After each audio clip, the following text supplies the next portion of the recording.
11 of the state's 14 counties are being labeled as natural disaster areas because of this year's freeze and drought. All 4 western Massachusetts counties are in that category. 22 News reporter Alessandra Martinez found out how this is impacting the crops this fall.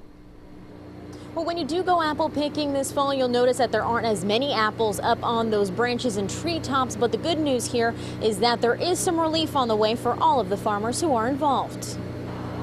We have a tough year. We fight the weather. We fight so many things. Mother Nature hasn't been exactly kind to New England farms this year. Out of 6 acres, I found 2 peaches. That's it. Tom Calabrese's Southwick farm is one of dozens across western Massachusetts whose tree fruit crops were wiped out by last February's freeze, killing many of the apples that we're supposed to have this fall. The buds had started to grow, started to swell up, and then when it got real cold, they all froze. As farmers struggled, the USDA labeled all 4 western Massachusetts counties as natural disaster areas.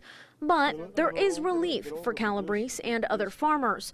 The USDA announced Tuesday farmers who have lost crops because of the weather can apply for federal funding. You got to keep the local people, farmers, in business, otherwise we're going to be out of business, that's for sure. It's just like, you go into work and not get your first 4 paychecks, and then get just on your 5th week or something, you got a paycheck, but you're already so far behind or in debt. Farmers are now encouraged to contact their local Farm Service Agency office to start the application process. Calabrese said that even though his apple crop is smaller this year, there is still plenty of pumpkins and corn. He said it's the price you pay when you depend on Mother Nature. Calabrese says that he has received some state loans and he will also be applying for this federal funding. Live in Agawam tonight, Alessandra Martinez, 22 News.